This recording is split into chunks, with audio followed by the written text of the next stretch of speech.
have a difficult job, but we have to have that All of fine them? life. Oh, I'm not, I mean, I'd say a good majority of them. You're saying police officers should be revered, viewed as heroes? They I belong think on it's, TV shows with children that I think they children are watch? heroes in a sense because they come to your need and they come and help you. Who do we call when we're in trouble and someone has a knife or a gun? We I call wouldn't the call the police. police. Why wouldn't you call the police? I don't trust them.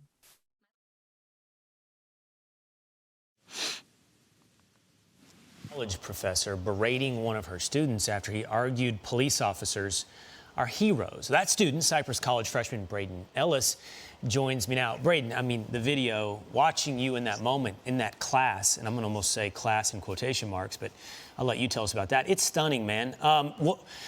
What was your professor's explanation for some of those answers? I mean, what you were saying, I think almost everyone listening is like, yeah, police are heroes. And you, of course, said by and large there are exceptions, but she refused to accept that answer. What was her argument?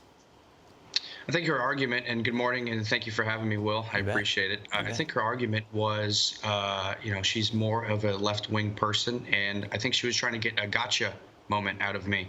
And I just remained calm and respectful and gentle with her arguments. And I think she was trying to get that gotcha moment and to confuse me and just say, oh, I don't know.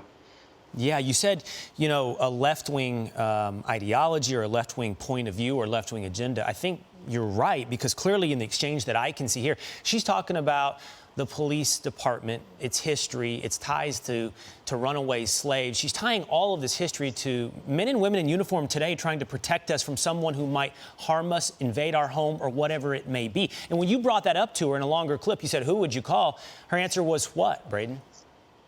No one. She wouldn't call anybody. And I was expecting an answer such as she would call a social worker, because a lot of Democrats are calling for social workers. And I was assuming she would say social worker.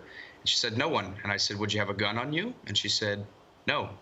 And I said, okay, well, that was interesting. And I was very surprised by that. And I've never heard an answer like that. It's quite interesting. Right. What is she going to do to protect herself? She went on to tell you, by the way, that I feel more endangered by the police, which is just statistically insane. It's a total lack of understanding of what the actual situation is in our country right now. So here's what I want to ask you, Braden, before I lose you today. What you did, and you stood up for truth and rationality. But those are two concepts now that take some measure of bravery to actually say out loud, much less in a classroom setting. And you talked about using your cool and calm, approach to the argument. But that was certainly a situation where you could be, quote unquote, canceled, whatever that might mean for you. I don't know, get an F, banished from the college campus. Did any of that enter your mind? Yes, when I saw the video recorded that was on our Zoom, it was recorded by her.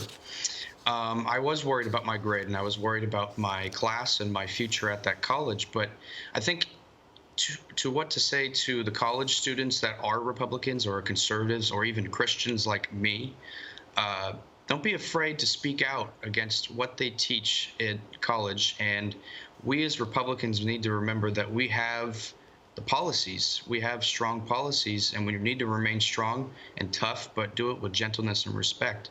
Who wouldn't want lower taxes and a strong military and safety at home? That's like the best policies you can ever have. It's pretty common sense, too. So I agree. Yeah, free speech used to be a liberal agenda, and not so much anymore. Yeah, and I think that's the point. It's not just conservatives or Christians. It's not just Republicans. It's actually anyone who doesn't want just one radical point of view shoved down their throat needs to find some measure of strength, a spine like you exhibited right there, Braden. That took strength, that took spine, and more people need to stand up and say what is not just what they believe, but what is true out loud. By the way, for what it's worth, that professor's taking a leave of absence from Cypress College for the remainder of the course. Braden, thank you, man. Really good to have you this morning. Will, thank you for having me. I appreciate it. You bet.